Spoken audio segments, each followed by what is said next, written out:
Oke, apa kabar saudara semua? Senang berjumpa kembali dengan Anda. Oke, kali ini kita akan kupas tuntas penyebab motor 2 tak yang susah hidup dan tidak bertenaga. Dan di sini nanti kita akan bahas beberapa penyebabnya dan oke, kita bahas satu persatu. Jadi ada beberapa hal penyebab motor 2 tak. Ini untuk semua motor 2 tak ya, untuk Air King, Post One, Ninja ataupun Satria, pokoknya semua 2 tak. Penyebab utama yang menyebabkan 2 tak itu susah hidup itu membran harmonika ya. Untuk membran harmonika ini ada yang bilang membran, ada yang bilang harmonika, ada yang bilang palep. Ya, pokoknya barangnya seperti ini. Ini biasanya di sini ada yang udah kemakan ya. Kadang karet di sini udah keras. Dan kalau membrannya mangap seperti ini, mangap. Lalu kalau dites nanti disiram bensin ataupun disedot pakai mulut. Boleh. Kalau misalkan bocor, membrannya mangap, bocor, itu sudah jelas motor 2 tak itu nantinya susah hidup kalau bocornya parah. Nah, kalau misalkan bocor, ini bisa diakali nanti disekrap pakai amplas, diratakan. Yang korodoknya yang rusak lah pokoknya karetnya bisa diakali nanti ataupun bisa diganti dengan yang baru. Ini yang sering penyebab kejadian umum, membran harmonika bocor, susah hidup. Dan juga yang jelas ngaruh ke tenaga juga kalau bocor, nantinya di karbunya muntah dia. Yang kedua yaitu seal crack as bocor. Nah, seal crack as ini berfungsi untuk kalau di belakang di sini misalkan dia untuk kompresi bawah, pas piston ke bawah terjadi kompresi bawah, kalau seal crack as bocor dia kompresi bawahnya ikut bocor, bisa bocor ke magnet ataupun bisa bocor ke bak kopling. Nah, kalau misalkan seal crack as ini bocor, sudah jelas motornya nanti susah hidup ataupun tidak bertenaga. Jadi silahkan yang kedua yaitu dicek seal crack as apa masih bagus ataupun sudah bocor. Ataupun ada juga mungkin kalau dudukan seal crack asnya sudah ronggar, biasanya seal crack as yang belah magnet itu lepas. Nah, itu kemudian mogok motornya kalau lepas seal crack asnya. Dan selanjutnya yang ketiga yaitu kalau semisalkan lubang knalpot di sini nih. Ini lubang knalpot ataupun lubang exhaust. Lubang exhaust kalau misalkan keraknya di sini menumpuk, nah dia lubangnya jadi semakin kecil dan nanti durasi bukaan lubang exhaustnya durasinya pun berubah. Nah, di situ nanti sama dia susah hidup ataupun tidak bertenaga. Adapun di leher knalpot nih, kalau misalkan di sini di leher knalpot dia tersumbat, semakin tebal kerak, semakin mengecil lubangnya, nah itu nantinya dia susah hidup ataupun tidak bertenaga karena lubangnya mengecil. Itu kadang jarang diperhatikan, padahal kalau misalkan di suara pun kedengaran nih, kalau suaranya mendet di gasnya kemungkinan lubang knalpot banyak kerak lubang knalpotnya. Nah, kalau lubang knalpot banyak kerak biasanya dari penggunaan oli samping yang kurang bagus. Kalau penggunaan oli samping kurang bagus biasanya busi cepat basah, terus knalpot cepat berkerak. Nah, sebenarnya sih kalau untuk race ataupun untuk motor yang lari, nah ginilah hitungannya. Kalau misalkan kita beli oli samping yang harga misalkan 50 ataupun 40 ribu, kita pakai 50 mili. Nah, kalau misalkan kita pakai oli yang di harga di atas 100 ribu, ya sebenarnya sih sama aja. Kalau misalkan kita gunakan oli samping yang seharga semisalkan 100 ribu ataupun 120 ribu minimal motul lah seperti ini. Misalkan kalau kita gunakan oli seperti ini untuk 1 liter itu cukup kita gunakan 20 mili ataupun 20 cc. Jadi untuk oli seharga 100 ribu ini berarti kalau kita hitung ini 1 liter, berarti kalau kita setiap beli bensin 1 liter, olinya itu hanya kita gunakan 20 cc. Berarti hanya Rp2.000 yang kita gunakan. Karena ini 1000 mili ataupun 1000 cc olinya, berarti kita bisa gunakan untuk 50 liter. Nah, kalau misalkan kita beli oli yang murah yang seharga 35.000, nah itu sekitar 3 tutup kadang kita gunakan. Kalau misalkan campurannya dipisah itu sekitar 3 tutup. 3 tutup itu misalkan 50 mili atau 60 mili, ya sama aja lah harganya. Sekitar per 1 liternya itu kita gunakan oli samping itu harganya sekitar 2.000 per 1 liter bensin.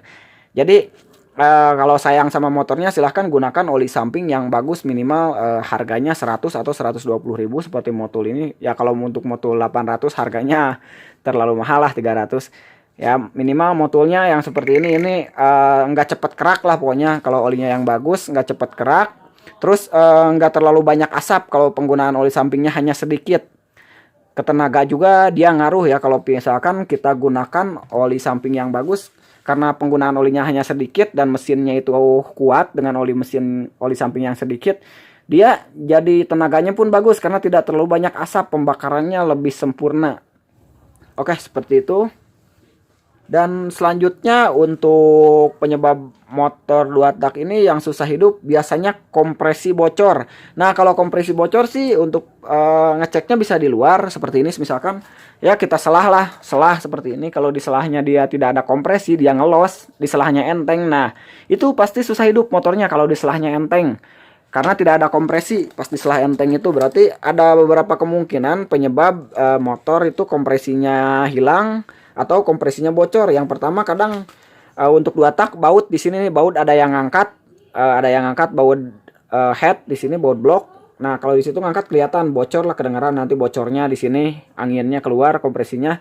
Dan yang kedua ada juga mungkin bloknya bekas overhead, baret di sini. Nah, itu kompresinya kurang juga, nanti lemah kompresinya. Kalau kompresi lemah agak susah hidup, ke busi juga cepat hitam, tenaganya kurang bagus. Nah, kalau misalkan belum baret, terus ini nggak bocor, kemungkinan ring pistonnya udah aus. Kalau ring piston udah aus, sama kompresinya lemah, tenaganya kurang bagus, hidupnya pun susah. Oke, seperti itu berarti dari kompresi. Jadi ada beberapa hal. Dan mungkin ada sebagian motor yang susah hidup dikarenakan menggunakan CDI yang lokal. Kalau CDI yang lokal biasanya titik pengapiannya itu ngawur ya. Kadang ada yang bagus, kadang yang enggak. Jadi CDI lokal itu untung-untungan. Ada yang bagus, ada yang jelek. Akan mungkin ke tenaga juga berpengaruh juga. Kalau misalkan CDI lokal. Jadi silahkan diceklah CDI-nya ori ataupun lokal.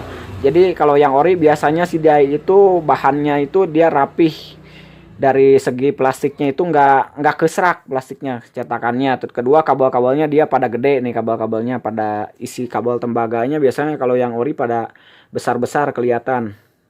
Nah, kalau yang KW biasanya walaupun luarnya Yamaha, kabelnya itu dia mudah putus.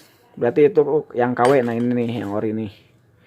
Nah, seperti ini kabelnya pada beda lah, bahan kabelnya pun dilihat. Kalau dibandingin ada yang lokalnya, kabel yang lokal itu jelek-jelek kabelnya.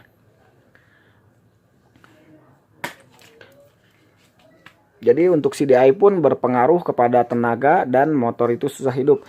Dan ada sebagian motor juga kemungkinan kalau misalkan susah hidup. Nah, untuk di dalam sini biasanya untuk pilot jet. Untuk pilot jet, jika 2 tak itu, jika pilot jetnya terlalu kecil itu ternyata mesin itu kadang cepat panas mesinnya itu. Terus tenaganya kurang bagus. Nah, kalau misalkan susah hidup akibat karbu biasanya nih pas pagi hari di tank cap di situ ditutup di sini, diselah. Nah, itu dia hidup baru ditutup dulu. Nah, itu pilot jet yang terlalu kecil. Kalau pilot jet terlalu kecil juga sama susah hidup. Dan untuk penyetingan 2 tak, kalau untuk membesarkan diusahakan jangan dulu membesarkan main jet. Jadi untuk 2 tak ini besarkan dulu untuk pilot jetnya. Nah, di bagian dalam sini yang ini di sini ada pilot jet. Jadi untuk 2 tak itu jangan dulu membesarkan main jet, karena kalau membesarkan main jet nantinya motornya nggak lari RPM atasnya. Jadi dibesarkan pilot jetnya, nanti disetel lagi, sekrup anginnya di sini disetel lagi. Pokoknya kalau 2 tak bisa dirasa lah, nanti kalau ditutup terlalu basah dia ngeberubut. Kalau udah dibuka nih, kita buka nanti dia makin enteng tarikannya. Dari situ cari aja yang pas untuk setelan sekrup angin ini, tergantung selera. Nah, mungkin kalau misalkan ini bukan susah hidup ya, kadang nembak motor 2 tak itu kadang misalkan mogok. Mungkin ada beberapa hal yang kejadian. Sepi magnet ya, untuk sepi magnet 2 tak itu biasanya cepat putus. Kalau sepi magnet putus, tahulah kalau sepi magnet di sebelah magnet ada sepi di situ penahan magnet. Nah, kalau sepi magnetnya putus, stopnya bergeser. Nah, di situ pasti motornya susah hidup dan mogok. Di selah malah ngebalik, kadang mundur, terus kadang di selah itu nendang balik, nggak hidup-hidup. Nah, itu kemungkinan sepi magnet patah. Kalau spin magnet patah ataupun putus, nah di situ motornya mogok. Banyaklah kejadian spin magnet putus kalau misalkan awalnya mengencangkan magnetnya itu kurang kencang. Nah, mungkin ada sebagian motor yang belakangnya itu di sini nih spakbornya dipotong, lalu Nah, di sini nyiprat ke busi. Nah, kalau nyiprat ke busi biasanya penyakitnya bukan susah hidup, biasanya beribet pas nginjak air bannya. Kalau ban itu ngelindas kali ya, bukan injak. Kalau injak kaki. Nah, kalau misalkan ini spakbor dipotong, ban ngelindas air dan kecangklong busi, airnya dia berebet pas ngelindas air. Dan yang terpenting jangan lupa nih nyalain kunci kontaknya, jangan nyampe di sela-sela susah hidup padahal kunci kontaknya belum dinyalain. Oke, jadi untuk tips dan triknya yaitu yang seperti tadi. Dan oke, mudah-mudahan bisa dipahami dan mudah-mudahan bermanfaat. Untuk trik-trik ngaco lainnya dan video selanjutnya silahkan klik subscribe ya, dan nyalakan notifikasinya. Sampai jumpa tahun depan.